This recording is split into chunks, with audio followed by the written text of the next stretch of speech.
Assalamualaikum warahmatullahi wabarakatuh. Perkenalkan, nama saya Ermaya Salma.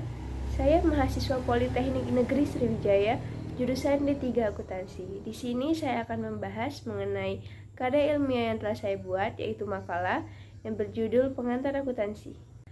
Lalu alasan saya memilih judul makalah Pengantar Akuntansi ini untuk melatih saya dalam membuat karya ilmiah secara sistematis dan metodologis. Lalu juga untuk menambah ilmu tentang pengetahuan akuntansi, yaitu apa itu akuntansi, sejarah akuntansi, siklus akuntansi, bidang-bidang apa saja dalam akuntansi, memakai akuntansi, dan profesi akuntansi tersebut yang saya paparkan. Kendala saya dalam membuat makalah ini saya akui masih banyak sekali karena kurangnya pemahaman serta keterbatasan waktu dan kemampuan yang saya miliki masih kurang. Maka dari itu, kritik dan saran dari pembaca saya harap untuk menjadi kesempurnaan makalah saya.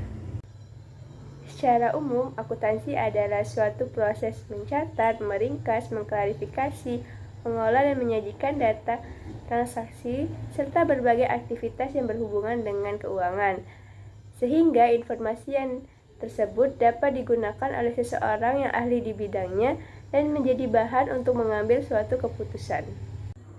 Lalu ada juga pengertian akuntansi menurut ahli seperti Welles dan kawan-kawan pada tahun 2005. Secara umum, akuntansi adalah sistem informasi yang menghasilkan laporan kepada pihak-pihak yang memiliki sebuah aktivitas ekonomi serta kondisi perusahaan.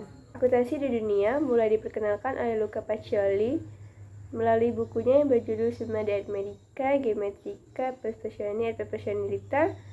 Luca Pacioli mulai memperkenalkan buku berpasangan yang biasa disebut dengan istilah debit kredit. Awal mulanya, sistem pembukuan ini dikenalkan oleh Luca untuk membantu sistem pembukuan pencatatan perdagangan di Italia. Namun, sistem akuntansi ini berkembang hingga dikenal oleh masyarakat luas termasuk juga di Indonesia. Siklus akuntansi pada perusahaan jasa yang pertama melakukan transaksi keuangan, yang kedua membuat jurnal akuntansi, yang ketiga memposting transaksi ke buku besar, yang keempat membuat neraca saldo sebelum penyesuaian, kelima membuat jurnal penyesuaian, keenam membuat neraca saldo setelah penyesuaian, yang ketujuh menyusun laporan keuangan, yang ke-8 membuat jurnal penutup, yang ke-9 membuat neraca saldo setelah penutupan, yang ke-10 membuat ayat jurnal pembalik. Lalu siklus akuntansi pada perusahaan dagang, yang pertama ada tahapan pencatatan, lalu yang kedua ada tahapan pengikhtisaran, lalu yang ketiga ada tahapan pelaporan keuangan. Lalu ada bidang-bidang akuntansi. Yang pertama ada akuntansi keuangan, adalah akuntansi yang memiliki kegiatan seperti mencatat semua kegiatan finansial yang berkaitan dengan akuntansi yang sudah dikhususkan untuk memproses pencatatan ekonomi atau keseluruhan seperti pencatatan transaksi keuangan sehingga penyajian data yang sudah menjadi bentuk laporan keuangan perusahaan. Nah, laporan keuangan dari akuntansi keuangan ini yaitu neraca, laporan laba rugi, dan laporan perubahan modal. Yang kedua ada akuntansi pemeriksaan. Nah, tugasnya untuk melaksanakan kegiatan pemeriksaan dari hasil pencatatan atau laporan keuangan dari suatu badan ataupun pemerintah. Konsep akuntansi pemeriksaan ini adalah objektivitas yang berasal dari suatu pemeriksaan dan kerahasiaan dari pengumpulan suatu bukti-bukti yang sangat relevan. Lalu yang ketiga ada akuntansi manajemen. Tugasnya untuk memberikan suatu informasi yang berkaitan kepada manajemen dalam menjalankan suatu usahanya. Kegunaan akuntansi manajemen ini untuk mengendalikan suatu kegiatan perusahaan, memonitoring arus kas perusahaan, dan menjadi nilai alternatif dalam pengambilan suatu keputusan. Yang keempat ada akuntansi biaya. Nah, tugasnya untuk mencatat serta menghitung dan menganalisis dari suatu data yang berada pada perusahaan industri yang dalam usahanya menentukan berapa besar harga pokok produksi dari suatu barang atau suatu produk. Nah, dalam akuntansi biaya ini biasanya menekankan pada penetapan dan pengontrolan dari biaya.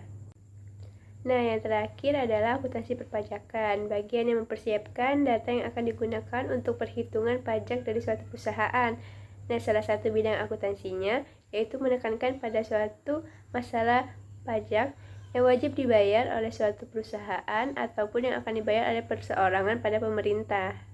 Lalu ada pemakai akuntansi. Yang pertama ada pihak internal. Pihak internal ini bertanggung jawab dalam mengolah dan melaksanakan manajemen perusahaan. Yang pertama ada pemilik, kedua ada manajemen, dan yang ketiga ada karyawan. Lalu yang kedua ada pihak eksternal, yaitu partner dari suatu perusahaan. Contohnya kreditor, pemerintah, investor, konsumen, masyarakat, lembaga keuangan, dan otoritas pajak. Lalu pada materi terakhir tentang profesi akuntansi, semua pekerjaan yang mempergunakan keahlian di bidang akuntansi, termasuk juga pekerjaan akuntansi publik dan akuntansi di internal yang bekerja pada perusahaan, industri, keuangan atau dagang, akuntan yang di pemerintahan, serta akuntan sebagai pendidik. Nah, dalam artian sempit, profesi akuntansi ini adalah lingkup yang dilakukan oleh akuntan sebagai akuntansi publik yang terdiri dari pekerjaan auditing, akuntansi, pajak, dan konsultan manajemen.